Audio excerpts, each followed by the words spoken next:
everybody. We want to thank you guys so much for coming. This is an idea that I've had for the last couple of years. I love to hear Uncle Buster tell stories, and I know that a lot of you guys do too.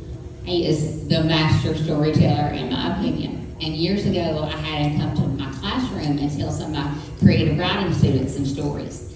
And so that just got that idea in my head because I kept thinking, I want the whole community to be able to hear him. And so we've talked about it for the past couple of years, but then just a few months ago, we were like, you know what, we're gonna hammer down the date and decide to do this thing and make it happen. And so we did, and tonight is the night, and I am so, so thankful that y'all came tonight. So, of course, you guys know that this is the man of the hour.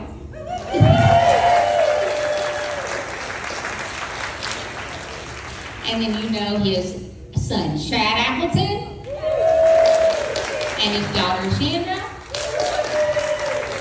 And then she didn't want to be on the stage, but y'all know the one that has to endure it all. Susie in the front row. How many years now? How many years now? How many years y'all been together? I put him on the spot. How many years? I might not can hear you. He might not be able to hear me. How many years have y'all been married?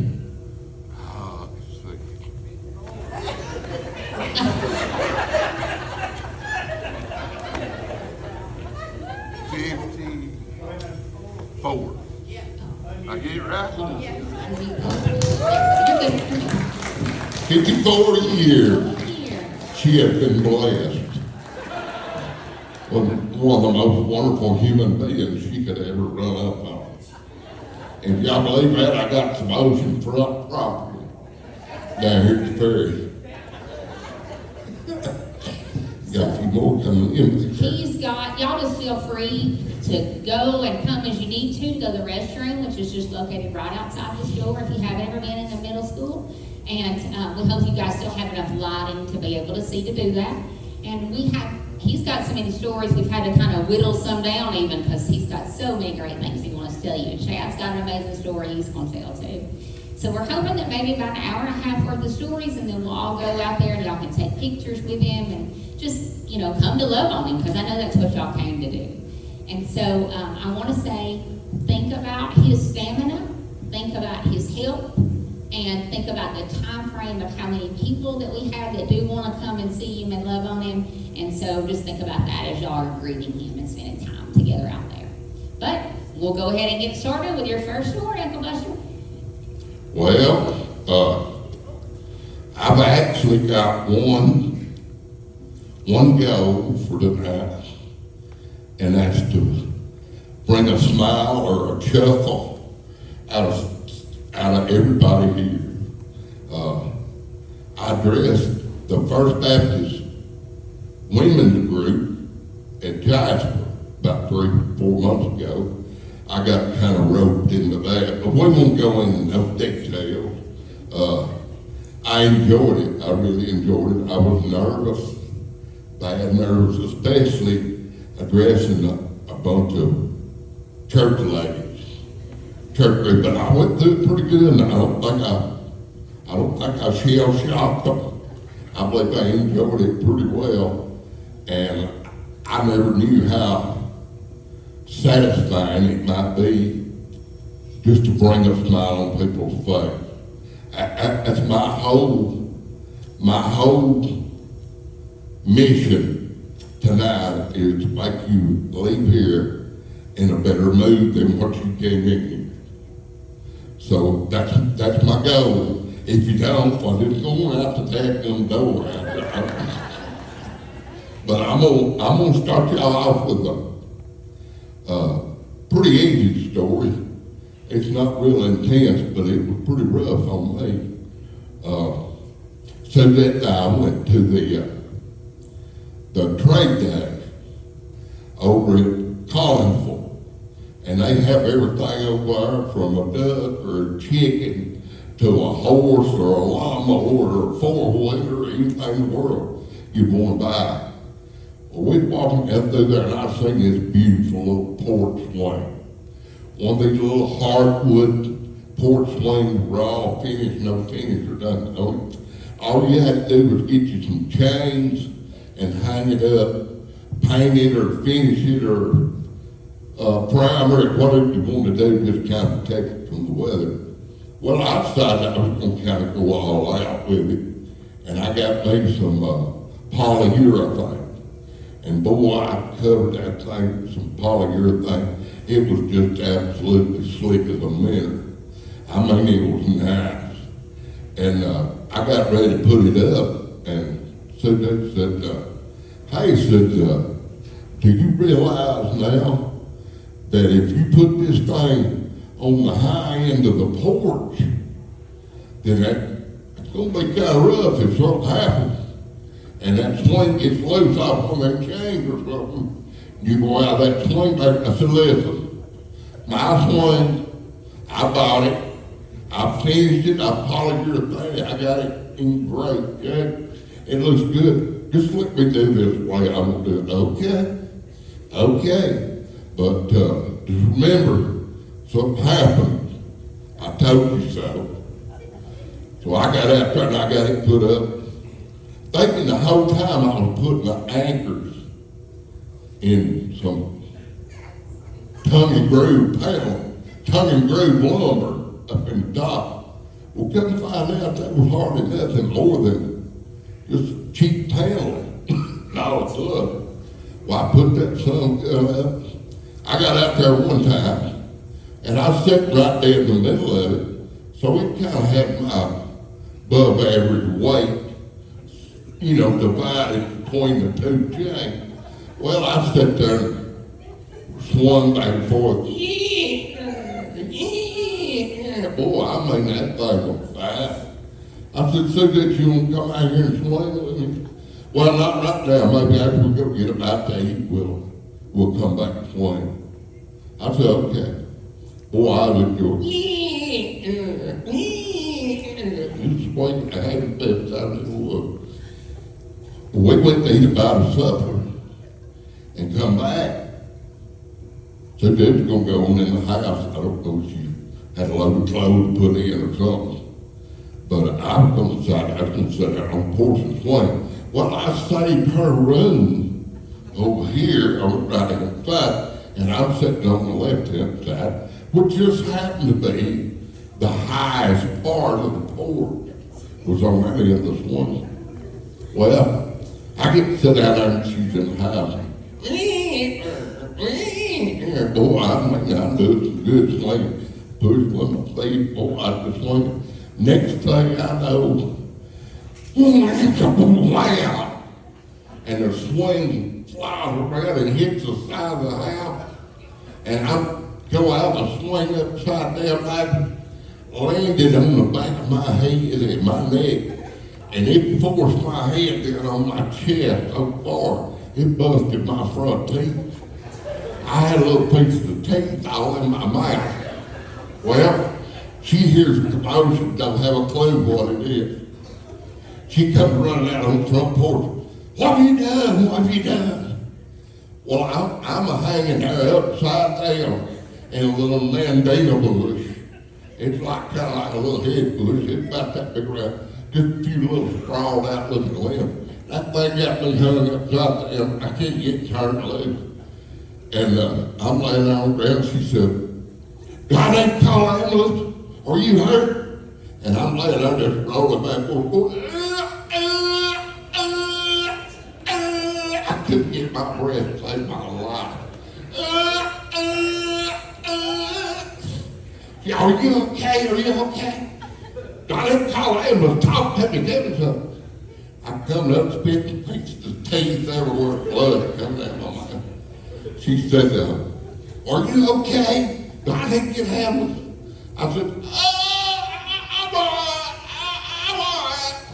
That's about all I could get at. She said, well, if you ain't dead, I guess you're all right. She said, if you're sure you're going to be all right, I'm going to be all right. I'm going to be all right. She said, well, you know what? I said, what? She said, I told you so. And she got the last word out of me, that was for sure, on that little story. But sometimes over the last 54 years, I have finally come to learn that she is, in our relationship, the voice of common sense. And I really, really wish I learned that sooner in life. I wouldn't have nearly as many scars or broken bones or whatever. But anyway, she stayed with me. But she always says, well, you know, you're pretty dumb. I say, well, yeah, but I'm pretty tough too. He said, well, if you're gonna be dumb, you gotta be tough or you won't survive. So anyway, I toughened up pretty well, but she still puts up with me and hadn't kicked me to the curb yet. As far as that goes, I say yes. But anyway, she's been there for me. And since I've been traveling down this cancer road, she has been my pilot. And been there for every appointment, every doctor visit, every chemo round I've been through, everything she's been there, and it's been an absolute blessing from God that I picked the right one. I know I did. I know I picked the right one. They probably couldn't make put up with what she had. So I guess I'm pretty lucky that I picked the right one. Anyway, let me state my little list here. We're going to go to story number 2, perhaps. Oh, it's a big Chad and Paul Appleton's favorite right here from all time, I guess. I don't have a favorite. I've lived a bunch of them. And you should have been there. I wish you had been, but I'm thankful he can recall them the way he does. We used to slip off on occasion, me and Chad, on this certain occasion, me and him, my dad, and Paul, my youngest brother, we all went to play golf over Trenton, Georgia, at the little golf club over there. Enjoyed it, we had a big time. I always had to keep up with Eddie. Chad got to ride the golf cart with Paul because they played about the same speed. They hit the ball about the same distance, all that stuff like that. And If you remember, Barry Phillips once so adequately said when he saw me and you and Granddad umpiring baseball games, 3 generations of bad calls. There's also 3 generations of bad golf. 3 generations of bad golfers, that's right. Well, we was on, I'm guessing, what is it, about the 13th hole, coming back towards the blacktop. Kind of off down on the hill. If you've ever played there, you know exactly what I'm talking about. They have a little pond that's kind of U-shaped, inverted U-shaped, comes around this way, and the green's over there, almost like it's over an island from where you hit off down the hill, back towards the highway, and they couldn't reach the water, but we hit our shot down there, expecting to hit our second shot into the green, and we went down there, and Daddy had dribbled one not too far off the tee. But first I got to tell you this about him. Daddy had a little Jewish blood in him. He would absolutely squeeze a buffalo nickel till it, you know what I'm saying. But anyway, he was tied. He pulled a golf ball out of his bag, and that thing looked like he had played 17 rounds with it, beat up and banged all pieces. I said, Daddy, ain't you got no nice golf balls? It's inherited a fine other you did. Now that's just kind of idea about how tight he was. He had golf balls. We played golf. Probably, he played till he was 90 years old. Was almost 91. And he had golf balls stuck up in his closet. In the top of his closet that I know have been in there for 35 years. Still in the box. and probably when he won them at a golf tournament, TBA golf tournament or something, and they were still in the box, a dozen of them, up in top of his closet. I said, Daddy, won't you get I ain't getting them new golf balls out and play with them. I'll lose them things the first time I hit them. I'll just play these old ones I got. So anyway, that's just kind of the way he was about his golf balls and his billfold. He was pretty tight on his billfold. But anyway, we was hit off the hill down towards in the fairway, and of course Paul and Chad outdrove us. Paul and Chad, they done got down there to their golf ball and done hit their approach shot over across the water over on the green. Well, I drive Daddy there and he said, oh, what do you think I need to do? And he'd argue every time I told him, but I tell him anyway. I said, what you need to do is take you about a 7-iron and just kind of chip this ball down there and let it run down the fairway and get down there and just kind of set yourself up. You can't fly a ball from right here where you're laying. He was like 120 yards from the water. I said, you can't fly a ball from right here onto the green. There's no way. So just take you like a 7-iron, just make you a little chip, roll the ball down about 100, 110 yards. You'll be set up to make your approach shot across the water. Everything will be just fine. Well, I just thought, that's what I need to do. He gets him a 7-iron and goes up there. I just shot him, he hit that thing. And he probably hits it better than he ever hit a 7-iron. But anyway, he hit it pretty good. It dribbled down the middle of the fairway, out there to the water, edge of the bank where it goes off in water. And I said, man, that looks good. He said, did that trickle in the water? I said, I don't think it did. I believe it stopped right on the side. I said, we'll see when we get out there.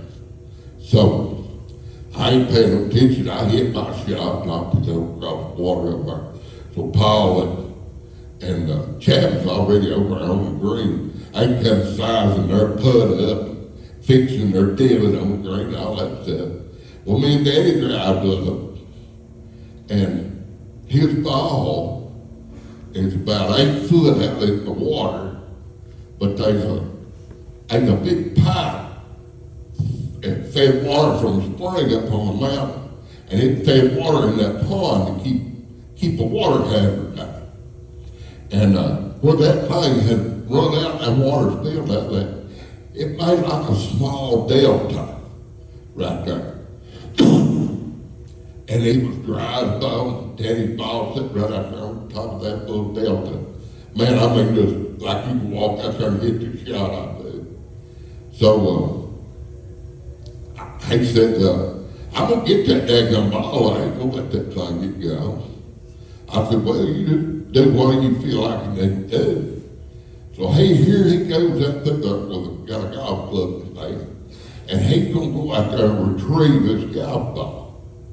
Well, I look back, and I'm looking over at Chad and him, and I look back, and he is absolutely up to his knees in his delta. I'm talking about gravel, mud. He disappeared. And he got off balance, and he stuck that golf club down in the water, the sand, the mud, like that. He looked up at me, he said, get me out of here, Ox. That's what he always called me when a pet name was Ox. But he said, get me out of here, Ox. And I looked up, and I'm like, my eyes are this big around. Well, I looked over across the water, over on the green, and here lay Chad and Paul both laying on their back on the green, laughing with their knees up there like that, kicking their legs, dying laughing. And here's my poor little daddy in Quicksand. I said, Gino, I'll get you out there, but you have to be careful. Do not pull on me. Because if you get me and you both in there, we got big problems, I promise you. I said, you just hold on the golf club, and I'll pull on you and pull on you. Well, I finally got him pulled out there, He had mud, dirt, grit, everything down to there. Had on a little pair of socks. And he always white, see-through golf pants. I was so threadbare, but they was his favorite. That was his lucky golf pants. Well, anyway, I finally got him drug out there and got him out on the bank. And he had to stand there and wash his legs off on that pipe. And I looked over and Paul and Chet and he started to put it in. They still laying there on their back like this. Well, I finally got him drug out. We drove around over and they're both standing there looking at him back. What was you thinking, Gino? What was you doing? Well, I wasn't going to lay that perfect good golf ball out there in the middle of that damn black pond. As long as I can see it, I was going to go get it. But anyway, that 48-cent golf ball that caused him to get lost in quicksand. But he was just that way. You know, was that way. He tied the bark on the tree. But I know Paul and Chad brought it into that. One of his shoes got stuck in the mud, didn't it? What do you say? He said one of his shoes got stuck in the mud. Yeah, he was in a bad way. And I've seen the look on his face. He might as well have been in Amazon somewhere singing in quicksand. Because he would have looked a bit different, I promise, but he was worried. But we finally got him out. He was Got him cleaned up. terror-stricken when he got in there. But he was terror-stricken, but for some reason, Paul and I just didn't care. It was just too Now, convenient. y'all just didn't see the fact of danger in the moment. I figured I'd go up there and get a golf club, turn around back, would be up in his hat, so. I think my favorite part of the rest of that day was looking at his favorite white golf pants, which are now brown from here down, and hearing the squish in his shoes all day. Because he got under that water and rinsed everything out and got doped the mud out, but of course he's gonna have to play in these golf shoes. He's not going barefooted. And he'd walk up on every tee box, just all day, into the clubhouse, everything. Like, well, at least you got your golf on. Boy, he was something else, OG. I sure do miss him. I'd give anything to play another round of golf with him. We got some of his old golfing buddies in the house back here, his Catholic church golfing buddies. I know they miss him because every time I see them, they talk about him too. What a great guy he was, and what a pretty good golfer, I guess he was for his age. I never failed. He'd hit a ball. He'd say, "How did the kid hit a ball like I used to could? How did the kid hit it far like I used to could?" But Daddy, you're 80 years old. And none of them able to hit a ball when you get 80 years old, as far as you can. But anyway, that was my golfing story. For you know, I figured y'all like that little story. You just had to pick me about turning that delta down to both knees. Anyway, the next one is a Buster story, and it was pretty intense too.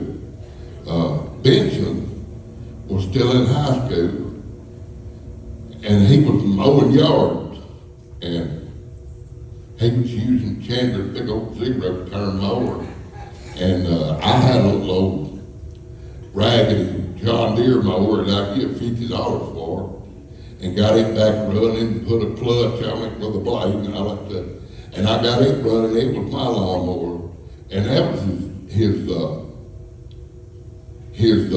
lawnmower that he mowed yards with. He was still in school, earning a little bit of money, putting in his truck. He bought him a truck. And so I was the maintenance crew for his lawnmower. So didn't pay nothing, but it was steady work. I took this too. Anyway, I tried to keep it going. Well, he run over a house or a car or something and tear one in and come up and park. Papa, I can't get this blade working no more. You need to work on that. I'll take that other more and finish up. I've got 2 more yards. Okay, buddy, I get it. Just leave it sit there, he'd load it up on the trailer, he'd go wide up. Well, one day I got up there, he was driving with the other little mower. I got up there in the backyard, working on that big zero turn, 48-inch zero turn. It had like a 23 or 26 horsepower motor on it, bridge strap motor.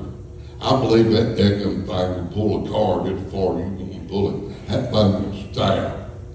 But anyway, I got out there messing with it, where I just tinkered and pieced it together and bypassed this switch, bypassed this safety switch over here. I'll just get him going where he just get his yard mowed. He's stressed out pretty good if he had to wait too long. I said, well, I'll just kind of piece it together and get you ready to go. So I'm out there in the back all by myself, and I'm trying to get this lawnmower fixed and adjusting the handle, and it wouldn't start, it wouldn't even turn. I said, well, it's got to be one of these stupid switches on here. One of these safety switches, what's wrong with it? I guarantee that's all it can be. And I jimmied the one on the seat, flipped the seat forward. I jimmied the one on the seat where it couldn't kick it out. I finally reached down there and hit that thing, and it cranked up about a half throttle. And I had pushed one of them levers in gear, one inside lever, I pushed that thing in gear. Well, here goes that lawnmower about half throttle, around and around in a circle. That thing drove me down on the ground, and I had on a short t-shirt. It rolled my t-shirt up in that front wheel. That little small wheel up front, it rolled my t-shirt up in that wheel, and that thing was dragging me down through the yard. Had on a pair of Crocs. It run over both my feet, all the hide out of my leg.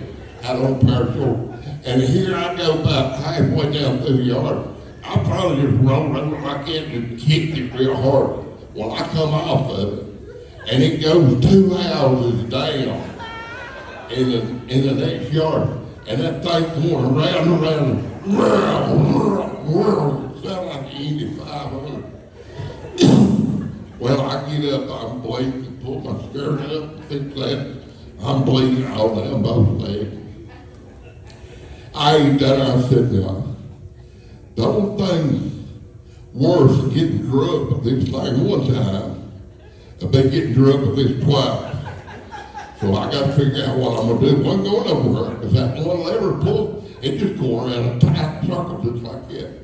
I said, if I time this just right, I'd probably reach in there and pull that handle. I knew there was one on my back of way was circle. I said, if I time this just right, I could reach in there and pull that handle back over, and that thing stopped, it's dead still. And I started, and I said, I don't know about that. I'm a little bit leery reaching in that lawnmower. That thing at high throttle, just roaring, 26 horsepower motor. Well, I finally got up the nerve, and I got up there a little closer, and the circle was staying the same diameter, but it was kind of moving across the yard a little bit as it went. And I get near to close enough, and then it moved 3 or 4 more inches, and I couldn't reach a hand. And I finally got up there about the 4th try, and I grabbed that handle and pulled that thing out of here. Sitting there just running high throttle. I said, man, by this time blood was all down in my Crocs, bleeding everywhere. I got on it, I wasn't going to let it whip me. Like no hard-headed horse, you can't let that thing buck you off. You got to get back on there and shove the horse through the ball. I ain't never rode no horse, but I was imagining it. Kind of like it. But anyway, I sat down on that thing, and I was saying some Sunday school lessons, and trying to wipe the blood off of it and everything. I get on it, throttle it back some. You don't have to go 100 miles an hour on that thing. I 80'd around the house and pulled up in front of the porch. From the front porch, and I heard, whoa! It's real loud like that. Nothing happens. I heard, whoa! Again.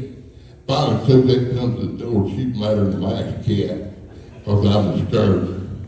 She gets to come back on that porch, she said, what in the world have you done to your legs? I said, it's lawnmowers whipped me. I had to tell her the whole story about what was you thinking? Why did you crank it in gear, honey? I didn't know it was in gear. Like I was just dumb enough to crank it in gear, you know.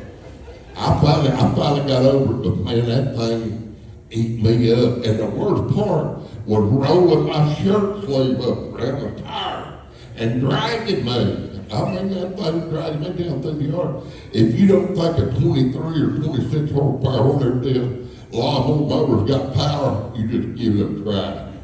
That thing will drag you around. It'll drag you around it's like a rag doll. Let me from big as I am, it drugs me just like a rag doll. But anyway, I don't work on lawnmowers anymore. Benson had to hire his own unpaid maintenance crew after that. But anyway, I try to stay away from the lawnmowers now. If I have any damn chance. Yes, safety devices on the Appleton side of the they- family are negotiable. They're important too. I learned valuable. I've thought of 3 different stories since I've been sitting here that are in that same vein. Of disaster, that's good enough. You don't need that on there. Whether it's beating your Explorer out of pieces going down Uncle Jimmy's driveway because Papa didn't have a way to keep the latch down on the trailer, beat your truck out of death, your 4-wheeler flipping down Highway 72 because the one strap was good enough, you know, all this stuff. There's a million of them, but we won't bore you with all of them. I buggered up some equipment, no doubt. But probably the worst buggering up job I done was probably on his van. We went to Illinois. We were going up there on the bow hunt in October, 1st October, what it was. Well, anyway, we went on a little pre-hunting trip, scouting trip up there. I got invited because I had days I could usually work, or I was scheduled, I would work something. But I was, Chad and another guy about, how young is Ty? About 5 years younger than you? He's 10 years younger than I am. 10 years younger than I'm that. 50 this year, he's 40 this year. He was on a story you're going to hear soon. He's obviously a very dear friend to have lived through stuff like this, and he's still a friend. So, but yeah. He was, he's one of them engineers like somebody else guy. And he had us a wire back notebook where you pop the clips open. And that thing, it looked like something for I don't know, for the U.S. government to fly some missiles or something out of it. I mean, he had that thing prepared, and each page on the opposite page would say, we got A, B, C, and D. C is a ridge where 2 halls come up each side. It should be a fantastic place to find a good bedding area. And I mean, he had it all laid out. But I wasn't going to do none of the walking or nothing because I'm considerably older than either one of them. But I was a designated driver. And I would take them to a trailhead and let them out where they were either walking or riding a bicycle. I had some bicycles too, some mountain bike. And there were a network of horse trails. In the summertime, they were considered horse trails. In the wintertime, they were considered snowmobile trails. Well, they just had them kind of marked, you know, as a snowmobile trail or horse trail or whatever. But anyway, you could walk or bicycle on either one of them anytime you wanted. But anyway, I'd take them to the upper end of the trail and let them out. We'd set a time for an hour and a half, 2 hours, 3 hours later, whatever it was. And I'd let them out there and then I'd go do a little checking out, a couple of close places. where it wasn't no long walk. I'd go do a little scout of my own in some of the close places I wanted to look at while they was doing this 5-mile hike each one. It'd take them a backpack, 4 or 5 waters in there, maybe a bag of beef jerky or something like that. They might be gone 3 hours, and I just kind of chilled out in the truck. I'd do me a little circle out in the woods and come right back, get in the truck where it was air conditioned. I'd stay in the van. Chad had an old Toyota van. It was black, and we called it the minivan mafia. That's what we was. The minivan mafia when we were rolling in that van. You get some serious looks with a big deer hanging off the back of a minivan, driving back and forth. Yeah.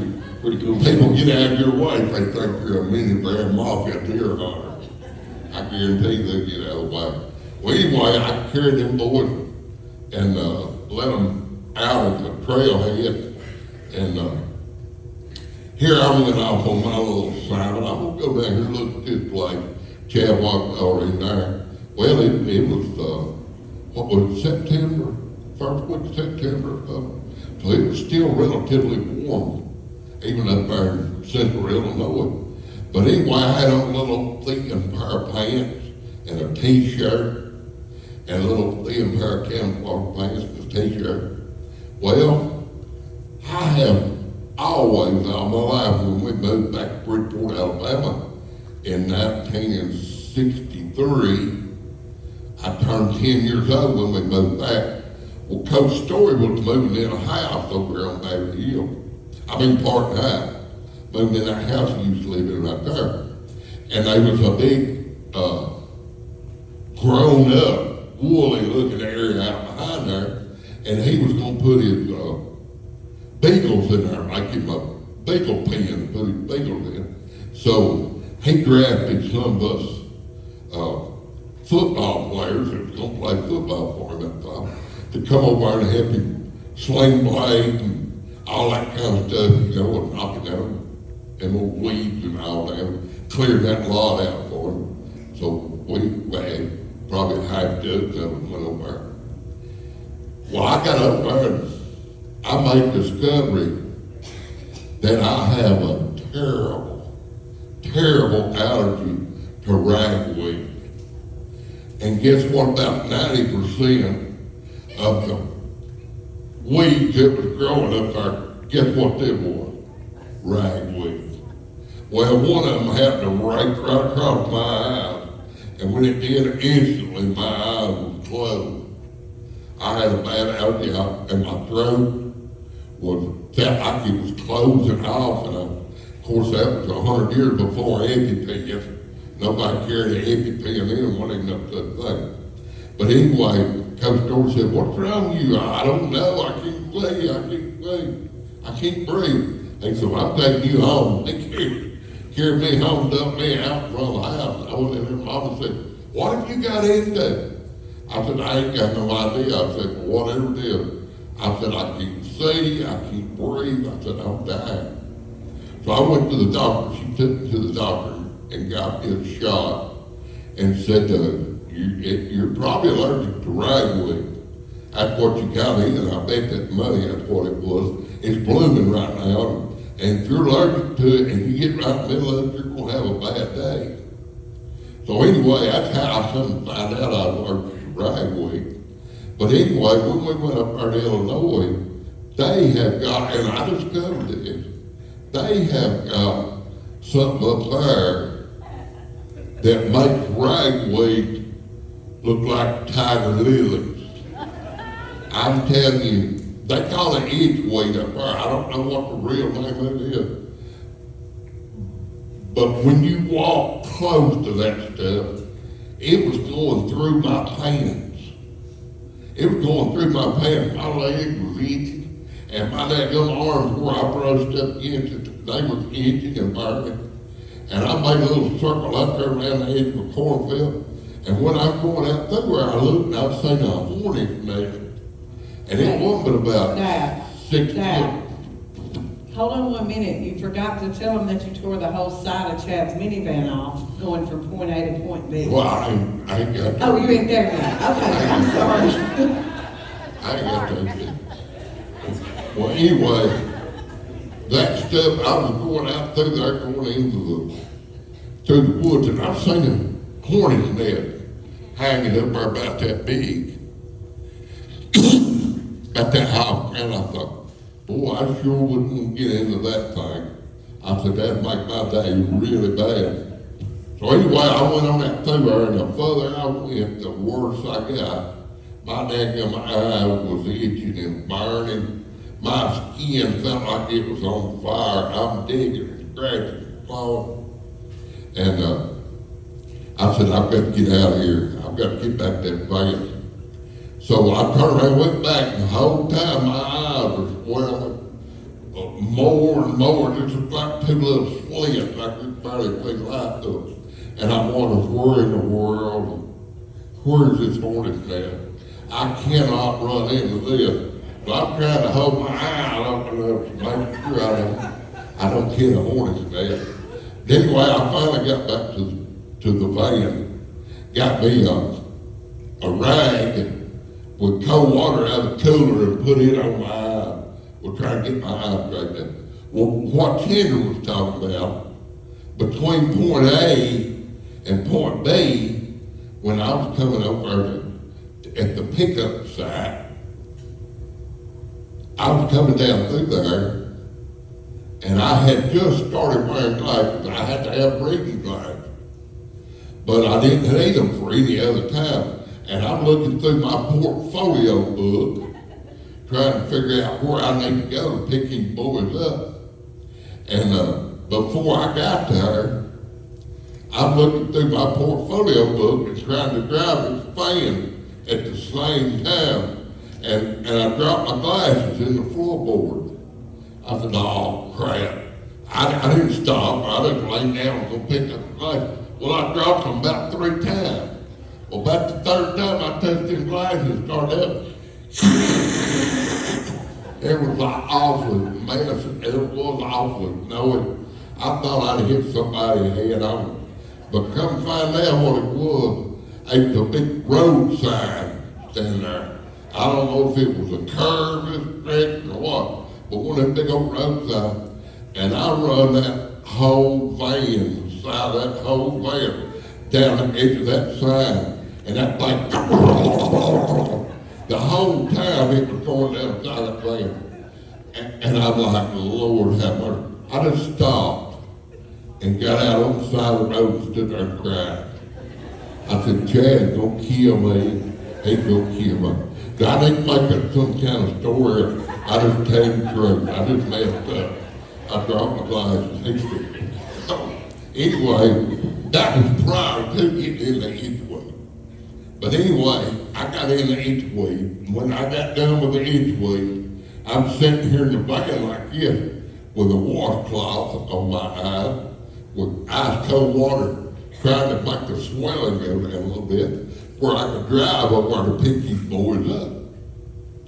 So I finally got 2 slits in my eyes. That's about all I had. And I started trying to drive over there where I was going to pick them up. I look at my book. Every time I look at my book, I stop. Then I look down and see where I'm supposed to go, put my glasses down.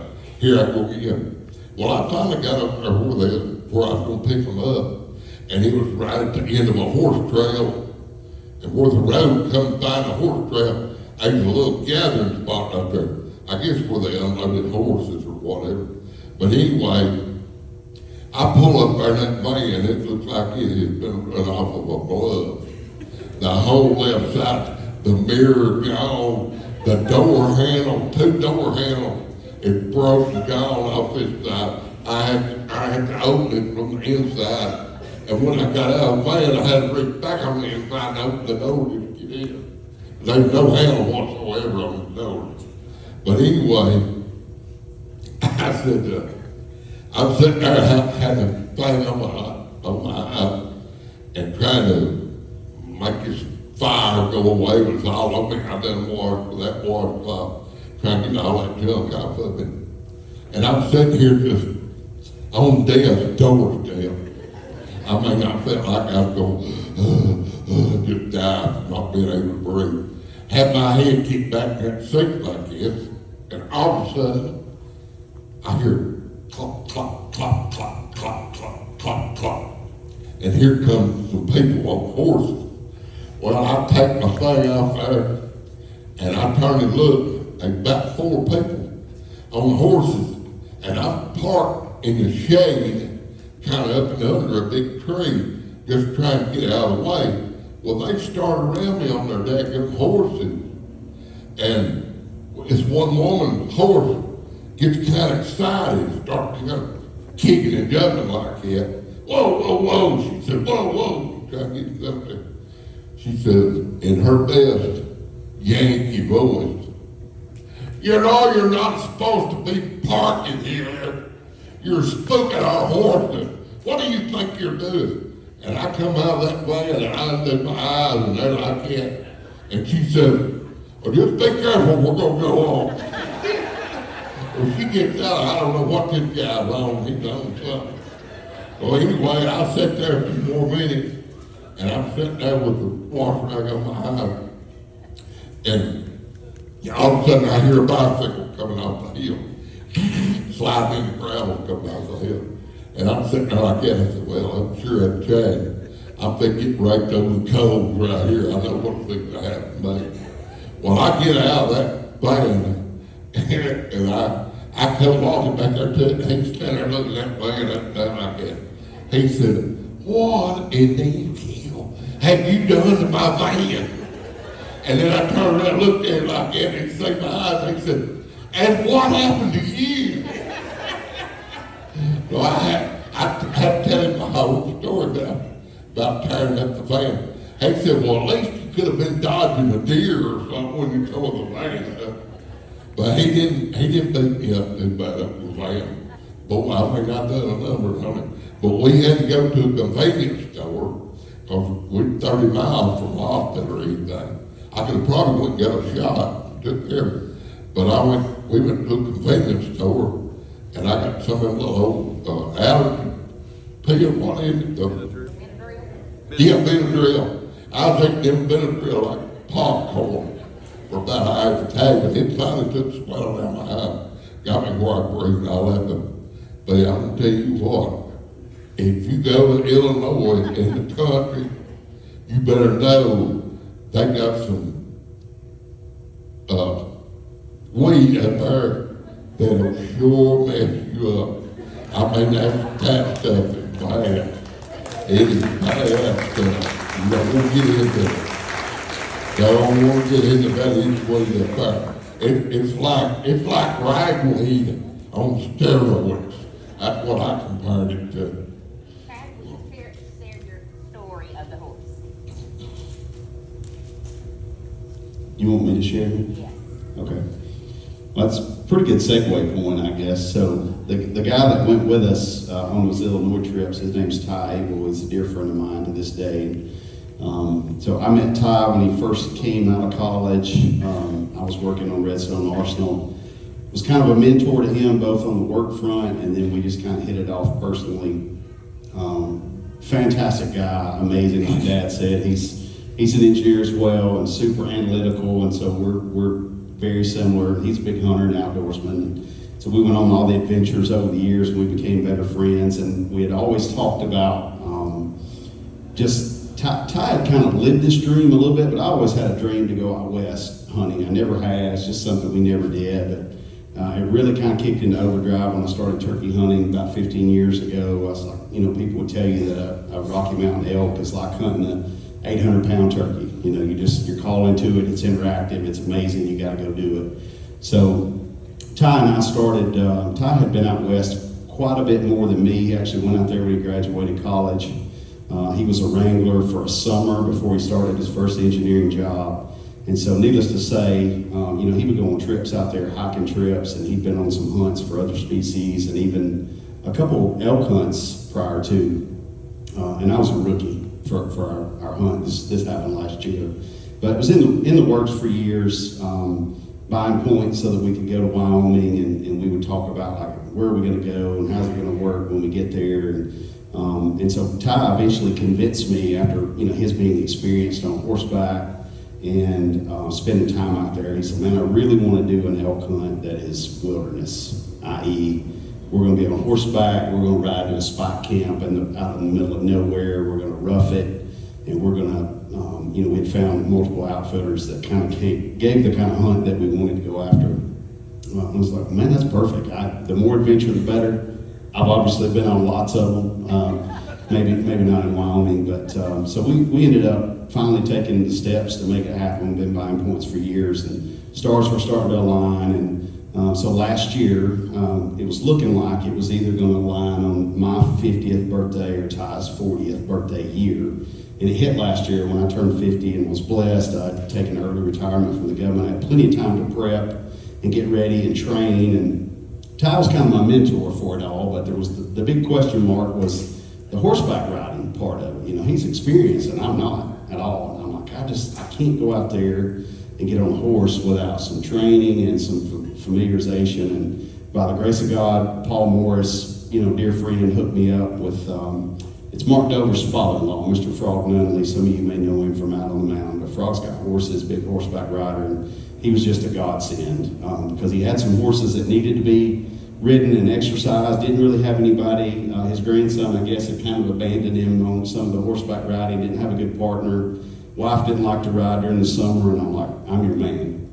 Just give me a horse. And so he let me ride Frosty 4 or 5 different times, go on trail rides. Frosty was amazing, so gracious. Male horse, knew I was a rookie, but was patient with me. And so I built a lot of confidence, like I'm a horseman. I got this dialed in, before we go out there. And little did I know nothing about riding a horse out west. So we go on our hunt, prep for a long time. I still give Ty a hard time to this day because he worked me to death about you got to get a high dollar pack and you got to do heavy pack training and you need to be in the mountains and you need to be in the best shape of your life. And I worked my butt off for months getting ready for this thing and ended up jacking up a hip, which is another point when you're riding a horse and you've got tendinopathy, and I've been in physical therapy for weeks trying to nurse it back so that I'd be ready, only to find out we probably didn't walk 80 yards. And we covered 150 miles or something on a horse before it was all over with. Needless to say, I couldn't walk when this thing was over. We finally go, and the day comes, and we're all lined up with an outfitter, and we get paired up with a guy that we just love from minute one. He's 30 years old. He is a specimen.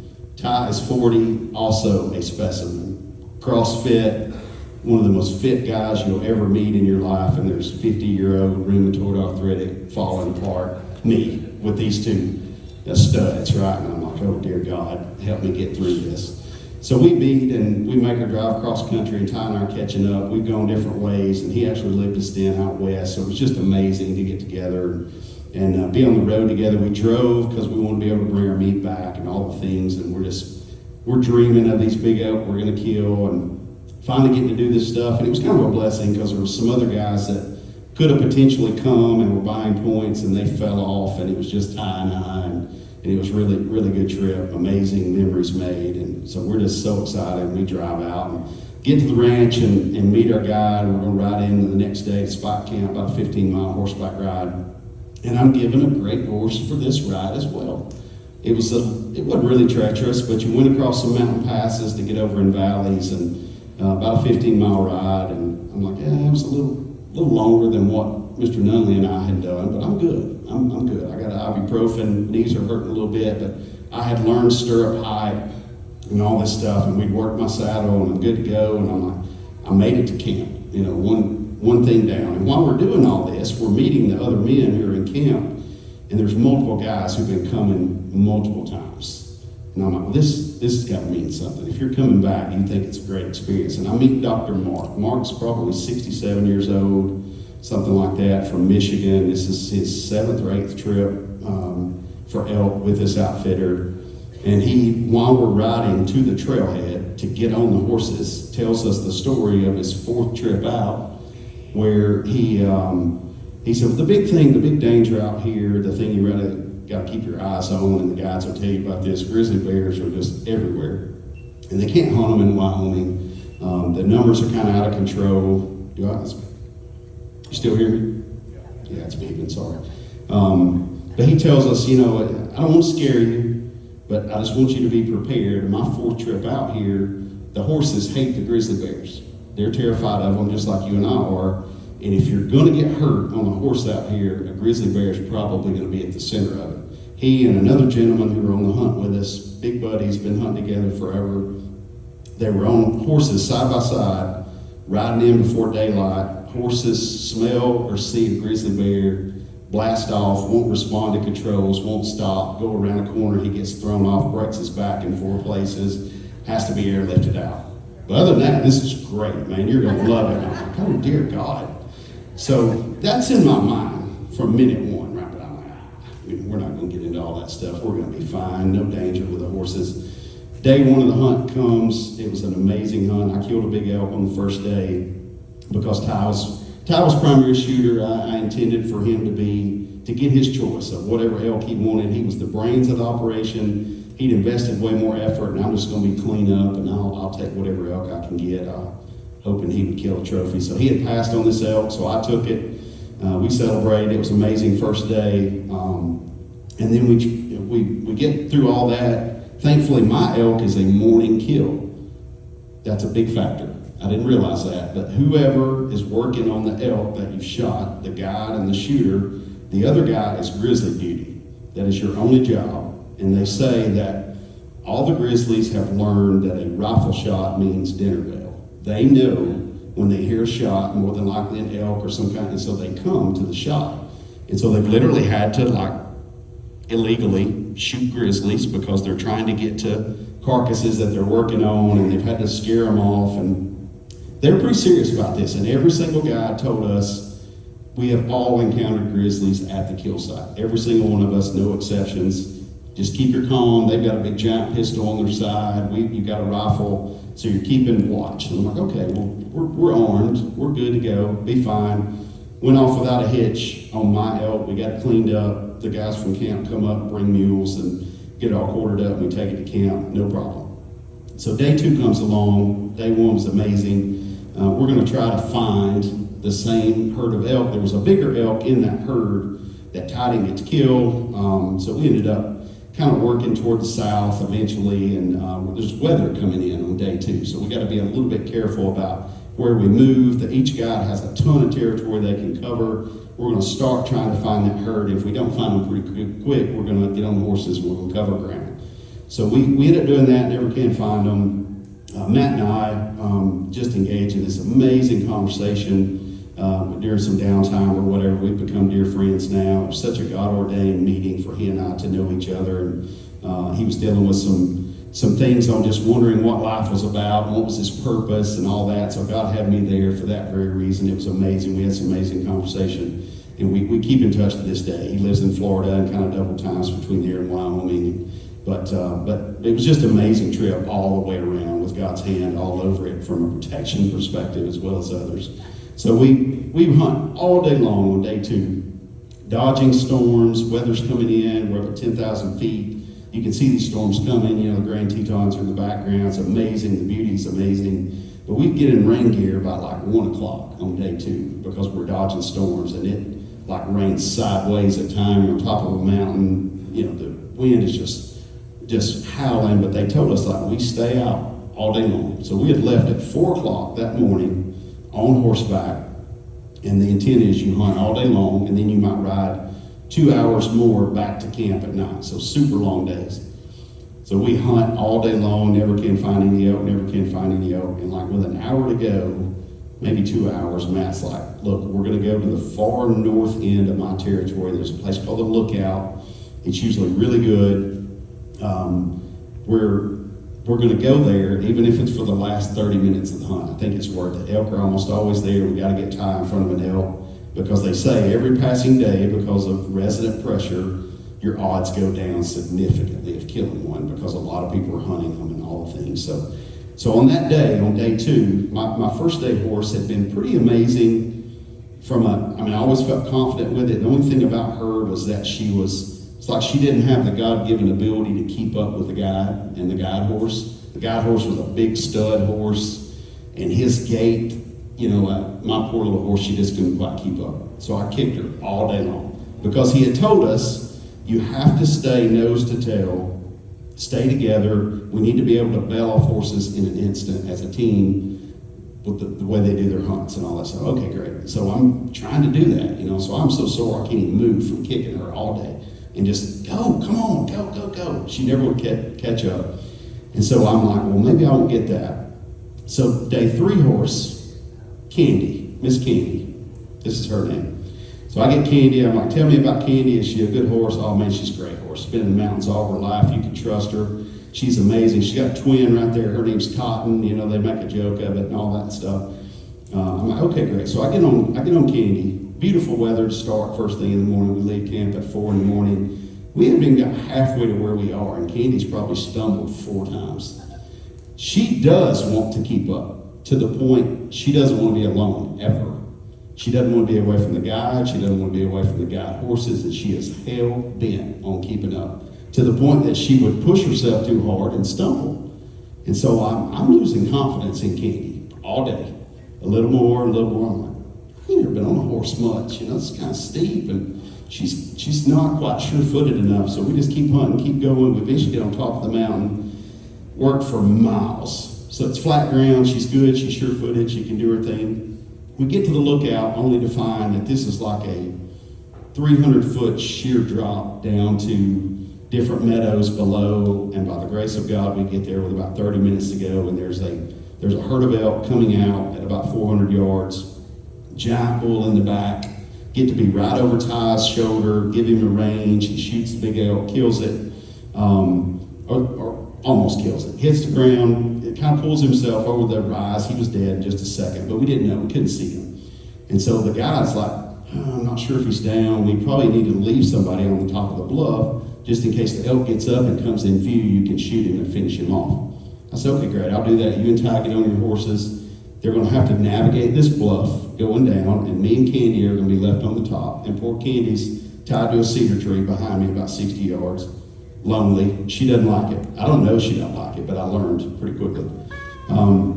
So I stay. The elk never shows. They find it. They radio up or text up or whatever, and they tell me that, hey, good to go, elk's down, Matt's coming back to get you, go ahead and be back to Candy, be ready to go. And as soon as I get back to her, I can tell she's nervous. She's kind of, she's pacing a little bit, and she's not her same calm self. And as soon as I touch her or get in the saddlebag, she would kind of yank herself away from me a little bit. I'm like, I'm gonna wait on that. I'm not gonna mount up until he gets here.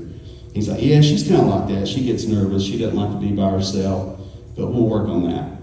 So starts getting dark. Kills the elk 30 minutes before dark, and we've been fighting the weather, you know, the whole time. So Matt's with me, and I mount up, and now he and I are going to go down this bluff, go join Ty, take care of the elk, and then eventually make the ride off for the night. So he's like, look, Candy, I know you're a little nervous with her, but I promise she's fine. Don't give her any input. Let her just pick her way down the bluff. I'm like, dude, this is steep. Like, I've never been on a horse. A little unnerving. Candy did great on that leg. She kind of zigzagged her way down. We made it down, eventually made it to Ty. We celebrated, took all our pictures, did all the things. We no more get to the elk, and like clouds, fog, whatever it was, rolls in, raining sideways, and I'm on grizzly duty while they're working on the elk. I can't even barely see their freaking headlights. It is so thick with fog and clouds, and my nerves are shot just because of the horse, and like we're out in the middle of nowhere, like we are a long way from camp, and I can't guard them. And I finally, I'm like, man, I feel like a grizzly could walk up on you any second. I have no idea. Until it's eating you, I don't know it's there. So he's like, yeah, you're right. You're probably not much use right now, so why don't we take a different approach? I didn't realize what a terrible approach this was going to be for Candy. And he's like, we're going to take the horses and we'll put them in a triangle around us, and you're just kind of using them like bait, basically, is what you're doing. You tie them up, and they'll either warn you, or maybe they're in for the fight of their life, but at least the humans get to survive, right? And I'm like, oh, dear God. So we do that. We tie up the horses in a triangle around us, and they're kind of our, the whole time, just anxiety's rising. They're working on this elk. It's pouring rain. The elk had fallen in a steep spot. At one point, they got blood up to their chins. This ain't a white-tailed deer. This is a huge animal, and they're trying to gut it and do all this stuff, and I just feel sorry for them. I'm just kind of watching, and eventually get done. We gather the horses back. Couple-hour affair, whatever. Matt's like, we got to get off this mountain. We got to go. 9:30 at night, something like that. So he pulls my horse, old Candy, over to me, and he's like, all right, get around on the high side, super steep, can barely stand up. All right, go ahead and mount up. We're going to let you mount up first, and we're going to start this ride around. I mean, you can't see anything. It's so thick with fog, clouds, or whatever it was. And as soon as I mount up, Candy is like, no, Hoss, we're not doing that. And she wheels and throws me off this way, and I grab the horn. Me and the saddle both ride off, and I hit on my left side, and like on my neck and stuff, and hit the ground. And I'm like, no, I'm okay. I mean, I'm roughed up, but it hurt pretty good. Matt's like, man, I'm sorry. She's nervous. You know, this is the MO that she doesn't like and all that kind of stuff, but you're going to have to get back on her. I was like, I know, I'm not walking 700 miles or whatever it is back to the camp. So we mount again. She's still nervous, but she doesn't throw me off this time, and we get going. I'm like, all right, we're headed that way. Well, Matt, kind of, I feel like, as he was a great guy, but I think there were times he forgot that we were horseback rookies, or that I was especially. And so we're in this weather, and Matt's trying to look at the GPS, and it's raining sideways. And his, he would wipe it just like every step of the horse. It was raining so hard. He couldn't see his GPS, and he had no idea where we are. We're just turning circles in the dark. And he finally makes it back to the bluff. And instead of stopping and being like, all right, guys, here's your instruction on how to navigate a bluff going back up, he gets to the face of the bluff. I think he's in such I got to get them back to camp. I'm responsible for these men, that he's just barreling forward. And we walk up to the bluff with the horses. As soon as he hits it, he turns and says, all right, boys, we're going vertical. Yeah! And kicks his horse and blasts off up this freaking bluff like a lightning bolt. And poor Candy, who can't keep up, to save her life, decides, well, I got to keep up. And she goes and she starts clawing and digging. I'm a rookie. I know nothing about riding a horse. Would have been nice to know you're supposed to hold the freaking mane, not the saddle. Didn't get that instruction. So me and the saddle start moving aft as we go down the bluff, sliding over Candy's haunches, which she does not like as well. So Candy finally says, abort, we're done with this. Rears up, I go off for the second time in a bluff, straight up. Going off backwards, kind of jump, dive off, head on my side, brand new, sick to rain gear. I'm like, so help me God, if this rain gear's torn, I'm gonna shoot her right in the ear hole with this 30-06, which little did I know I didn't have anymore after in the bluff. So we finally get everything squared away. We settle her down a little bit. Matt's like, can you walk to the top of the bluff? I'm like, well, yeah, I'm banged up, but I'm fine. I'll be good. Didn't break anything. No big deal. I can make it. He's like, all right, we're going to walk to the top of this bluff. That's my bad. I screwed up. Sorry about that. I should have given you instruction on how to navigate a bluff, or I should have taken you elsewhere. But I'll be honest with you, I can't see anything. I don't know where we are. If we make it out on top of the mountain, then we'll figure out where we are. Okay, great. So I walk, I take off. They're fighting the horses. I get to the top.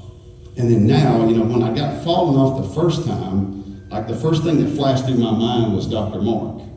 And I'm thinking, well, okay, what if I'd have broken my back? And then y'all got to go get help, and I'm laying here by an elk carcass, and then my back's broken, and he walks up and puts I can just visualize him putting on an apron, like, which one of these am I going to eat first?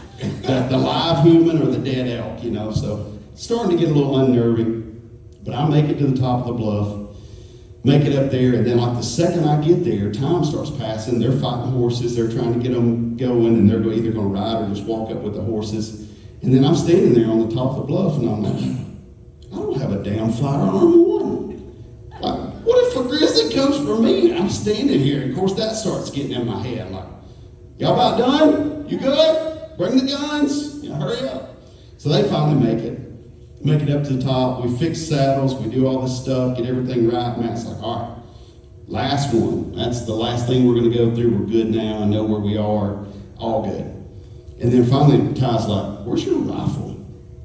And I look at my scabbard on the side of my saddle, and my rifle's gone. This high-dollar rifle, high-dollar scope that I bought just for this trip. And Matt's like, well, it had to have come out when Candy went vertical. Your snap must have come out and we lost it down through the bluff. Do you want to go get it? I'm like, no. You're going to go get it tomorrow. And your tip's going to reflect, depending on whether or not you find it, right? I said, no, you good. Y'all got to come back and get the meat tomorrow. Don't worry about it. Stainless steel, not going to hurt it. Hope and pray my scope's not broken, but we'll see. So we just laid the rifle. It's just survival now. We're just trying to get back to camp. We've been gone for all these hours. So we get on top, and Ty and I get right beside each other. We're just kind of like, man, we finally made it through. We're good. And Matt is still struggling to look at his GPS, and it's pouring rain, and he's just wiping it, and looking at this GPS, trying to get to the edge of the mountain so we can start down into the valley. And we're on top of the mountain, and Ty and I both know this mountain is not very wide, but we've been riding for like 45 minutes, and we haven't descended a foot. We're on top of the mountain, just like this, just doing circles. And at this point, it's starting to get to the point to where like Grace is going out the door, like I'm starting to get mad, like, bro, you gotta get me back to civilization, or let's build a fire or something. While we're doing that, Ty and I are riding, we're right beside each other, and we got our headlights on, can't see, but you can see a little bit as close as we were, and at one point we're riding, and my headlight is like past Ty, he's riding right beside me, and I just look like that, and there's this big, huge set of orange eyes at about 40 or 50 yards over there, and I'm like, Ty, look at that. You see that? And you can't tell what it is. You can see the eyes reflecting. I'm like, what is that? And he's like, I don't know what it could be other than a grizzly. It's got to be a grizzly. It's like, I don't know what color their eyes are, but those are definitely orange. We looked it up later. It was a grizzly. But by the grace of God, we are downwind of the grizzly, and the horses can't smell, or upwind, whichever one that is. I'm backwards for that. And the horses can't smell it, so they don't freak out. By the grace of God, we don't get thrown off for a third time yet. So we finally, like, Matt, dude, we're lost. Like, we're not going anywhere. And he's like, yeah, y'all right. We got to find a better way for me to get on this GPS. We finally dug in saddlebags and found some stuff and got him a Ziploc bag and got his GPS in it, and it would stay cleaner underneath. And he finally got us started. We finally started descending down the mountain. And he's like, I got to warn y'all, we don't have a distinct trail at this part of our territory. But I've been up and down Rock Creek once or twice, so I think I can navigate us down to get into the valley. And I'm like, that don't sound real promising, but I don't know what choice I got but to follow him. So we get on horseback, we finally start descending, we're going down. And as we go, Matt just keeps getting almost a little too close to Rock Creek. And if you know anything about mountains, the further you come down, the deeper. If water drains off of a mountain, it gets deeper and deeper and higher and steeper sides. So the more we descend, the sides of Rock Creek are getting deeper and deeper. And so he would ride, and he's trying to pick out a way, and then before you know it, again, raining sideways still, but at least we're kind of out of the fog and the clouds. You can see a little bit better. And Matt would ride us right to the edge of Rock Creek. Oh, Miss Candy, who has stumbled 10, 15 times now, thrown me off twice. My nerves were shot. And he would ride up to the edge of Rock Creek, and he'd be like, it's too steep to pass. We're going to have to go back up. And we would turn around, and Candy's stumbling backside. We're standing there, and it's like, it's 100 feet straight down. I mean, if Candy stumbles, I guess she and I are dead, All this stuff's going through my mind. I'm like, dear God, please get me off this mountain.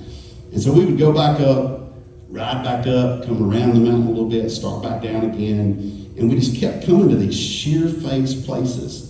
And I'm not confident in her at all. And I finally, I was starting to voice, man, this is treacherous, dude.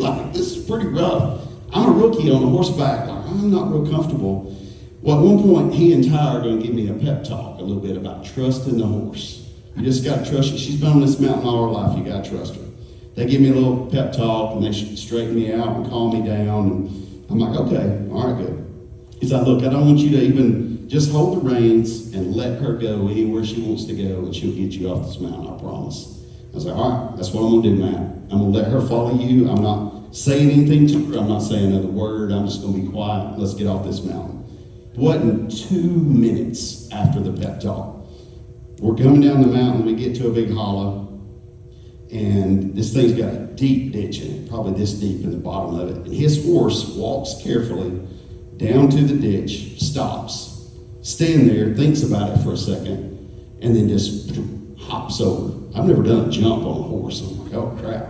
I know my horse is probably going to do what the guide horse did, so I'm kind of prepared for it. So he jumps across and starts up the other side, gone. So Candy carefully takes her way down, stands at the edge of the ditch, and I'm just kind of bracing myself for we're about to jump on this horse.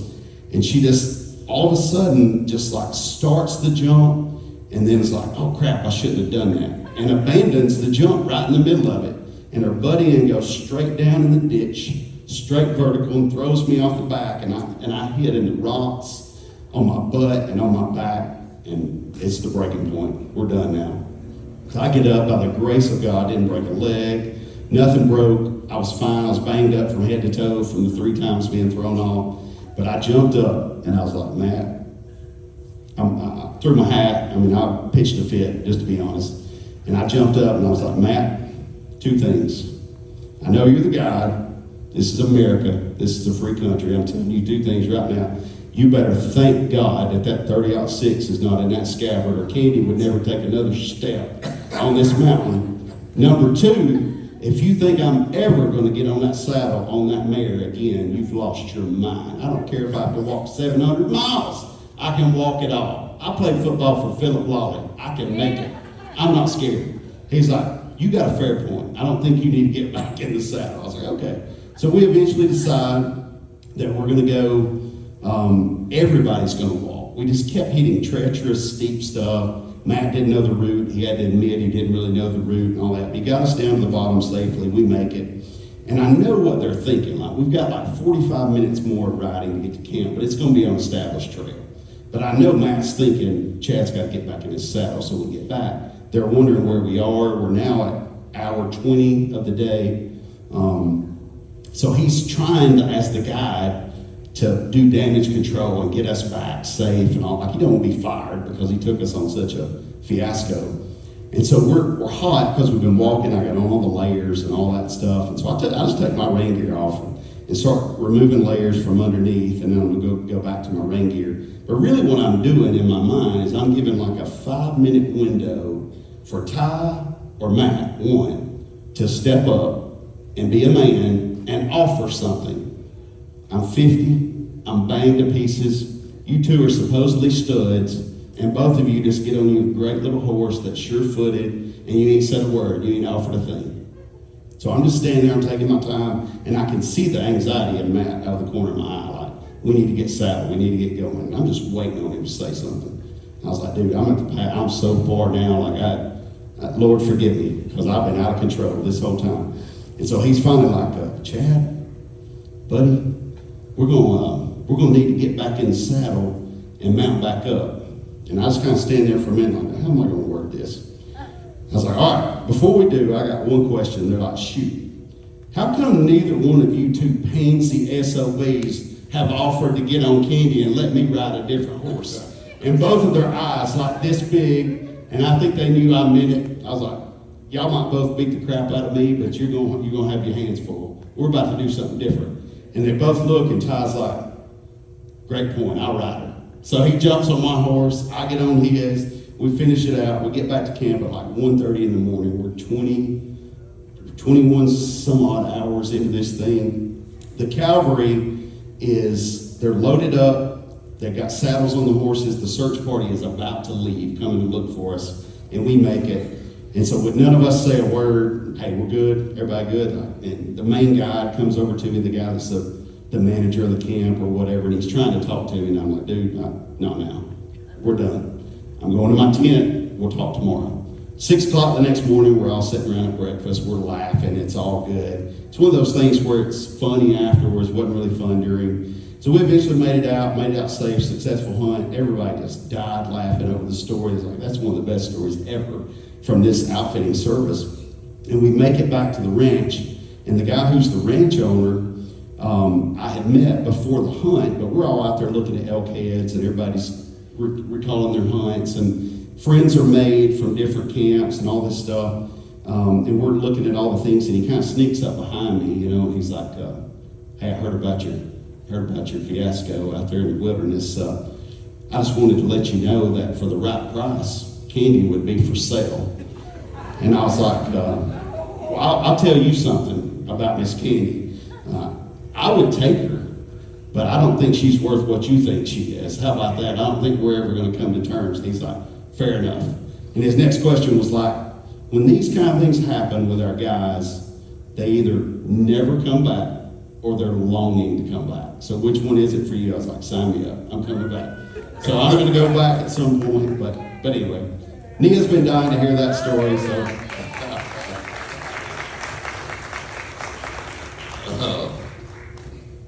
Chad got long-winded like his mama. Sorry. But I got a couple more stories that I won't tell right quick, and then I'm gonna cut y'all loose. I know all y'all older people bladder, and probably like mine, and mine feel like it's about big as a volleyball. But anyway, I want to tell a story about a good friend of mine. His daughter was getting married. Now, take in mind, this was probably 30 years ago plus. And she was getting married out on top of the mountain out there at Pisgah. And y'all know as well as I do, when you go out on top of the mountain at Flat Rock or Pisgah, about 6 o'clock, they roll the streets up, about like in Bridgeport. It's dark, and there ain't nothing going on. It was Gorham's Bluff, wasn't it? Yeah, at Warm Bluff. It was out there, beautiful place, had a wonderful wedding. We all enjoyed it, and had the biggest time there was. They had a special meal prepared. I'm talking about the whole 9 yards, everything was really good. Well, my mistake was that I was trying to do a little dieting around this time and trying to find some alternative stuff, you know, to not have so much fat content and stuff in my food. Well, they had just come out with these super duper potato chips. Lay's had, I don't know if y'all remember them or not, but they were called Wow. Chip had W-O-W on the bag. And made with olein fat, cooked in olein fat, much better for your health and everything like that. And I'm like, hey, I think I'm gonna try me some of these. So they got a bag of them. I ate them that day before we went up on the mountain. They was good. You really couldn't tell much difference between them and the regular Lay's potato chip.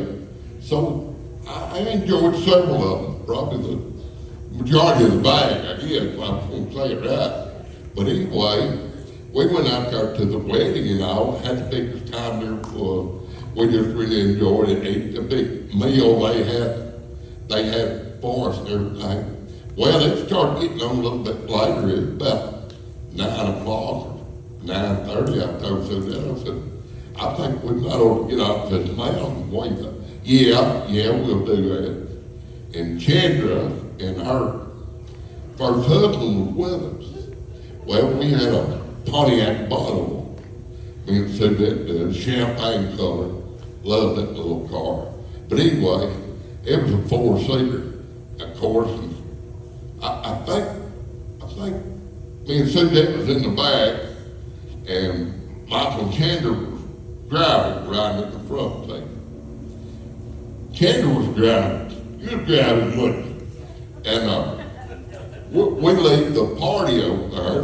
We get about half a mile from the side there of Porch Swing. And I said to Chandler, she said, yeah, Daddy, what is it? I said, you're going to have to find me a restaurant. I said, I am hurt. She said, you need to pay. I said, no, that ain't it. That ain't even it. If I've got to pay, I'd just step out of the car and pay. She said, well, you know, everything up here closed. So we come back through Rosalie, it black at 12 midnight. And we come on up there, I said, Chandler, you're gonna have to find something open. The first thing you see with a light on, I said, we're gonna have to stop. She said, Daddy, it's black dark up here. There ain't nobody up, there ain't nobody moving around. It's time to hide up here at Rose Lane. I said, well, we're gonna have to do something. She said, maybe you can hold it till we get to Flat Rock, to the four-way stop, and that convenience store will be open up there. You run in there. I said, okay, we'll try. So we get about halfway between Rose Lane and the convenience store. I said, Chandler, stop this car immediately. I cannot hold this any longer. You're gonna have to stop this car. So we got there, and they had been a line crew, bless their heart, had been hanging cable or power line or something right there between Rosalie and Flat Rock. Well, they had them a little lay down area right there on the side of the road, and had gravel out there deep, had all their little spoons that their cable was on, and electrical wire, all that stuff was sitting there, had a little lay down yard right there. And then, of course, it being on the weekend, on Saturday night, of course, that wasn't so around, there hadn't been nobody there since Friday evening. I said, Chandler, pull this car off the road immediately. So she found, what about right here? I said, that's fine, that's fine. So she pulls off the road, and it backs up in that gravel area right there. And I jumped out of the car the whole time getting my pants undone. I'm telling you what, I was about to die. I squatted down and held on the bumper of that car, and I'm telling you what, you talk about turning loose some foul stuff. I mean, that was terrible. Well, I'm holding the bumper like this, I feel the car shaking. They're all three sitting there in the car dying laughing because I'm in such a peril out here behind the car, and my guts is coming out. I'm about to die. Well, I feel the car shaking for the life. And finally, I think it's so dead I had to get out of the car, right? Well, she had sat in there laughing so hard that she peed in her pants. And here she come out there with a handful of napkins, and I mean, right beside me, here she is peeing. And I still feel the car shaking. Them two sitting in the front seat, they're still dying laughing about what's going on. And I mean, it was like a shotgun blast when I turned loose. And I'm about to die. Well, I finally got done. We motored up enough napkins to kind of get me cleaned up pretty good. I got back in there and I sat down in the car. And Chandler said, Daddy, are you all right? I said, yes. He said, well, I was kind of worried about you when I heard all that going on. I said, well, I'll tell you what, I have learned a very valuable lesson this evening. She said, what is that, Dad? I said, wow, I never knew potato chips would make you blow gravel like that. I blew gravel all over the side. It was rough, man. After life, the only potato chips for me. Last of the only. Chandler would tap the brakes and you could see like a silhouette of him in Yeah. red. Well, it looked like where there'd been a murder committed. Everything blown all out in the gravel, but I anyway. wonder what they thought on Monday when they Oh, gave Lord, word. I bet you they thought, ain't been a whole crew of people here while we've gone. Well, I'm gonna tell y'all one more little story, and I think I'm gonna call it, what time is it? Are we pretty good? We're pretty close? Okay. This is probably my most famous story, and most people have heard about it in one respect or the other. But when I worked at Bowview, I worked there and worked out there in that building. It was hot, man, it was hot in that place. You just couldn't get enough airflow going, I'm telling you. And it was hot, and I wore big baggy legged shorts. You know, just try to get a little air circulation going on. Everybody in there that walk around, you know, do this and painting on it. We burned up in there. Well, anyway, it just absolutely too hot to wear underwear. That's what I'm trying to tell you. You couldn't wear underwear in there. I tell you, you were raw by the time the day was up with, you couldn't walk out. But anyway, we was in there one day, it was harder than coronation. And I went to the break room to take my break. Well, I got in there, the break room was full of people. I got in there, and there was one chair up back there, I was on the chair was up. And they had these little plastic stack-up chairs where they could stack them up, put them out of the way, and mop the whole break room one time. Well, they had them little chairs, and them things was cheap. Man, I mean, they were cheap little chairs. But I mean, if you're gonna put it in the break room for a bunch of heathens, you know, you don't want nothing nice when it don't break. But anyway, somebody had stood up in one of these chairs and was reaching up on top of the vending machines, I guess looking for a sport. You know, after when sports was first come out, everybody thought that was the greatest thing in the world. They was either hunting salt, pepper, or sport, or napkins, or something up on top of it. Well, when they stepped up in that chair, they busted him. They had a big crack all the way down the middle of the chair. It was probably 8 or 10 inches from front to back. They stepped, her foot was nearly went through that chair. Well, anyway, I wasn't paying no attention to that. And you couldn't tell it really all that bad. But I went ahead and sat down there in the break room in that little busted up chair. And I wasn't paying no attention. I was laughing, carrying on, cutting up, carrying on with everybody. I sat there about 10 or 15 minutes. It's about time for my break to be over anyway. Well, they hollered at me over the intercom to come back there and take me. I jumped up out of that chair, and my 2 little friends had fell through that crack in that chair. That thing spread open, and my 2 little friends fell down here before there. And when I stood up, it just locked up on me. I was trapped. It might as well have been embarrassing. I stood up, and when I stood up, I started dragging that chair behind me. People were hollering and screaming and laughing. I said, help, help, help. And let me tell you something. You ain't gonna get no help when you get in that situation. You're on your own. The only thing I can do is back up there, sit back down in the chair, and kind of twist around, ooch around, and then come up real easy. But I made it all right myself. That's rough. When you get stuck in the chair. I was that crazy. Whew.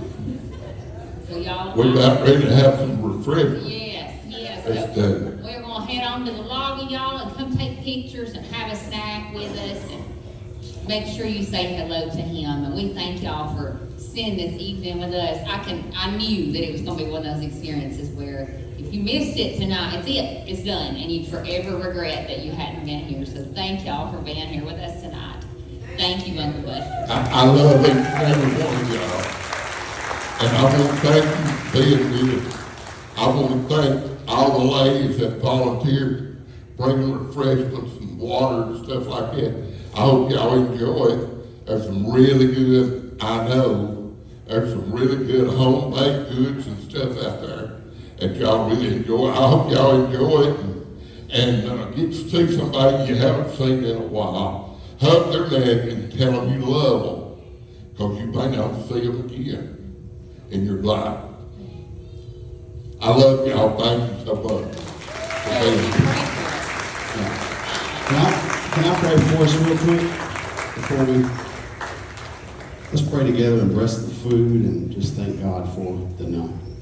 God, we thank you so much for the opportunity to be here. God, thank you for the gift that is Dad. Thank you for his friendship, for his mentorship, for his being a father and a husband.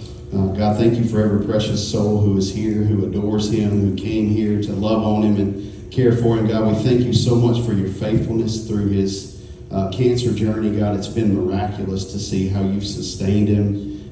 We've just heard of miracle after miracle, just listening to doctors say they've never seen a patient come through chemo with so little effect, and not being sick and keeping his appetite and feeling up to doing some things. And so, God, we know all that came from your gracious hand, and we thank you so much for your faithfulness to be present in every area of our life. God, you care. You care about Dad with all that you have. You love him dearly, and you love each and every one of us, and we praise you for that love and that grace. God, thank you so much for this food that's been provided. God, I pray you would bless every hand that had a hand in this and made it happen. God, may you just use them mightily in your kingdom. God, and bless our time of fellowship. May old friendships be rekindled, God. May old stories be told. And may this be a time of refreshing in each other. In Jesus' name, amen. Amen. Amen.